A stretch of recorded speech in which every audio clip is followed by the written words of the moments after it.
March 13, 2025, began quietly in North York County, Pennsylvania. A typical, peaceful suburb. The air was crisp, the sky clear, and the only sounds were the distant hum of a highway and the occasional bark of a dog. It was the kind of night that made you feel safe, wrapped in the comfort of routine and familiarity. The houses on East 10th Avenue were dark, their residents deep in sleep, unaware of what was coming. Behind those closed doors, families dreamed peacefully, trusting that nothing could disturb their slumber. The neighborhood, with its manicured lawns and tidy driveways, seemed immune to chaos. Nothing seemed out of place, no hint of the bizarre event about to unfold.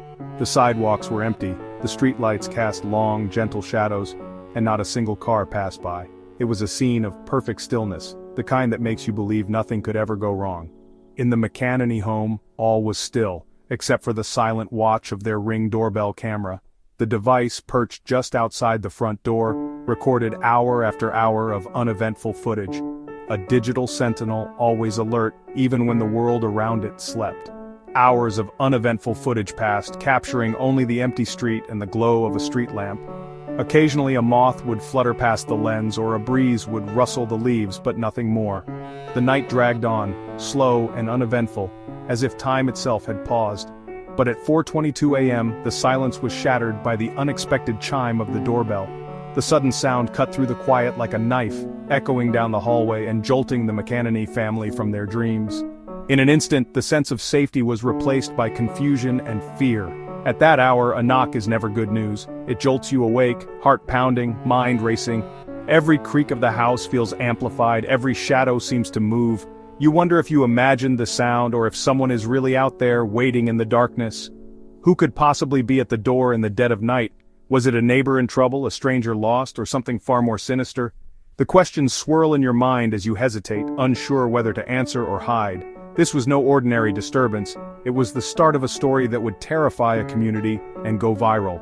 Within hours, neighbors would be peering through their curtains, police lights would flash in the darkness, and the quiet suburb would become the center of a chilling mystery. The mystery of the box demon had begun. What happened next would leave everyone searching for answers, and the silence of that night would be remembered for years to come. Reviewing the Ring footage, Tammy McAnany saw a scene straight out of a nightmare. A figure stepped into view, moving with eerie deliberation, face hidden behind a homemade paper plate mask. The mask was crudely drawn, with wild tissue paper hair and a jagged, menacing grin. The figure wore a bright tie-dyed hoodie, a jarring splash of color in the darkness. Faint, tinkly music played in the background, adding to the surreal horror. The masked visitor paused, letting their presence linger before ringing the bell. Every detail, the mask, the hoodie, the music, felt calculated to unsettle. This wasn't a random prank, it was a performance. The figure finally pressed the doorbell, staring into the camera. The viewer is left breathless, waiting for what would happen next. The porch had become a stage for something deeply strange. After ringing the bell, the figure didn't flee.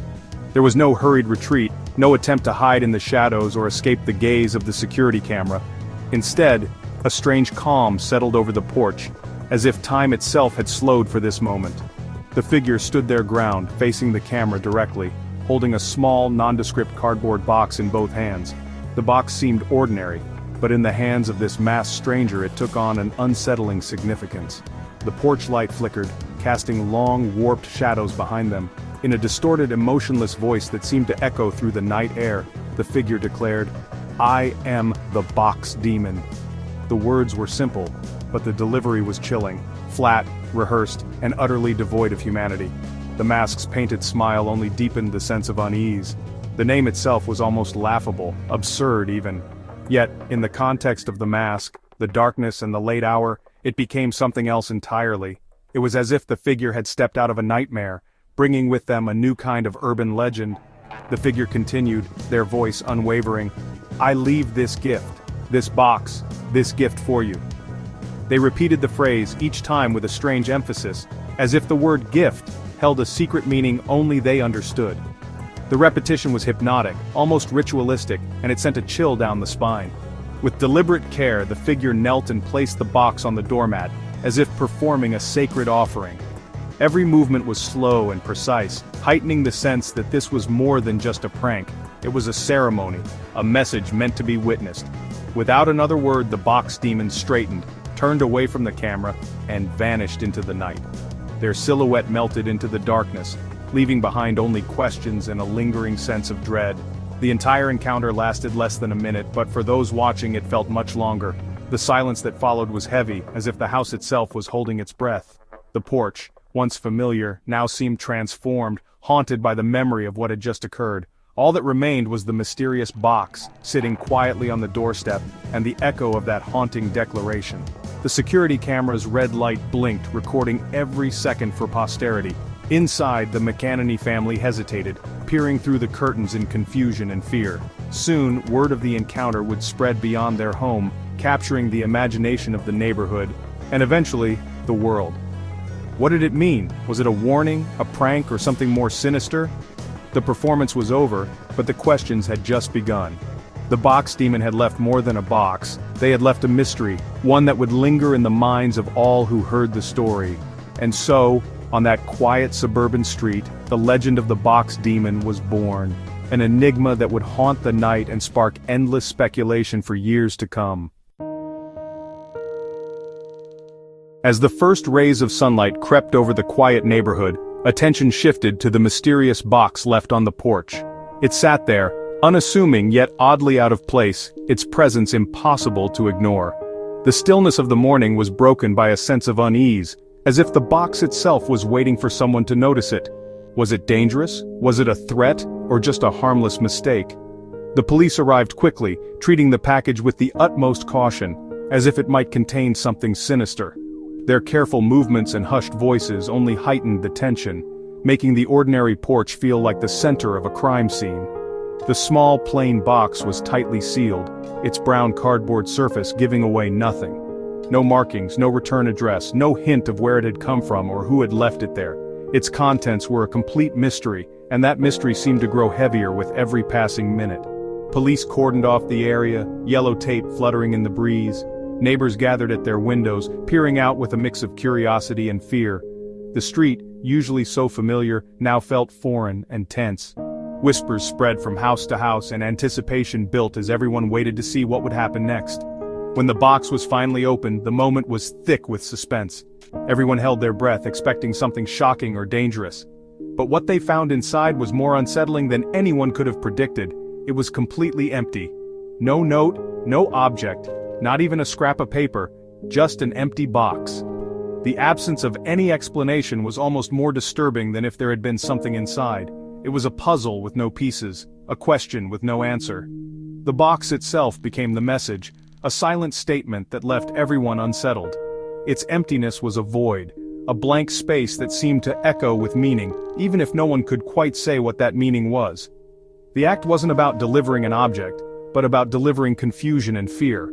It was a calculated gesture, designed to unsettle and disturb, to make people question their own sense of safety in their own homes. The emptiness was a psychological punchline, a riddle with no solution.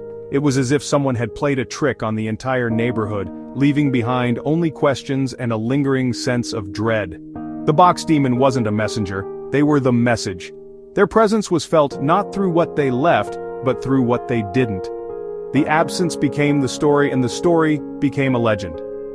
The incident quickly became a surreal riddle, whispered about in hushed tones and retold with growing exaggeration. It pushed the event further into the realm of the bizarre, blurring the line between reality and urban legend. The family was left with no answers, only an empty box and a chilling memory that would haunt them for weeks. Every creak of the porch, every shadow at night, reminded them of the box and the mystery it brought. The mystery deepened, leaving everyone in the neighborhood unsettled and wary. The sense of safety that once defined their street was replaced by suspicion and unease. In the end, the box's emptiness was the most haunting gift of all, a reminder that sometimes the scariest things are the ones that leave nothing behind but questions. The viral video and terrified homeowner prompted a full police investigation. The box demon footage spread quickly, turning North York into a community on edge. Neighbors whispered, parents grew cautious, and the sense of safety was shattered. The randomness of the act fueled fear, Anyone could be next. Police were flooded with tips, theories, and false leads. The case became a local sensation, then a national headline. Officers worked tirelessly, analyzing footage and interviewing witnesses. The town waited anxiously, hoping for answers that would restore their peace. The box demon had turned a quiet suburb into a place of suspicion and unease. The police identified the box demon within days. A local woman, name withheld. They announced the case was closed and assured the public there was no ongoing threat. But the most important question, why, remained unanswered.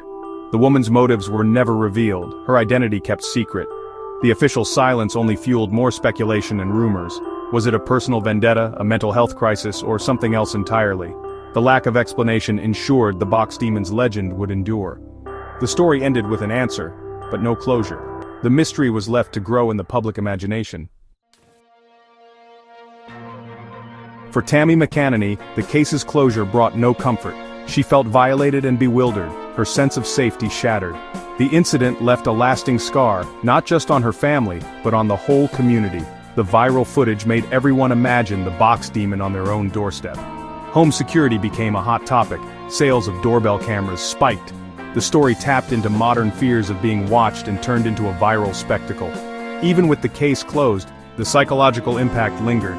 The box demon became a permanent part of North York's uneasy history. With no official motive, theories flourished online. Some called it a prank gone too far, others suspected a mental health crisis. Another theory, performance art, a surreal statement on modern life. The deliberate costume and empty box could be a critique or provocation. Fringe theories even suggested the supernatural, a real demon, a ghost, a tulpa. The lack of answers let every explanation, rational or not, take root. The box demon became a perfect storm of weirdness, impossible to fully explain. The story's power lay in its ambiguity and the fears it awakened. The box demon story became a viral horror legend, blending real fear with internet folklore. Unlike typical ghost stories, this one had a clear antagonist, a costume, and a script. The threat was real, the police investigation genuine, the fear palpable. Technology played a central role. The Ring camera turned a moment of terror into a global spectacle. The story blurred the line between online creepypasta and real-world threat. It's a new kind of ghost story, archived and shared endlessly online. The final question lingers. What would you do if the box demon appeared on your porch at 4:22 a.m.? Would you open the door or watch in fear as the mystery unfolded? In the digital age, our nightmares can go viral before we're even fully awake. The box demon's paper plate smile is a reminder, sometimes the scariest stories are the ones that really happened.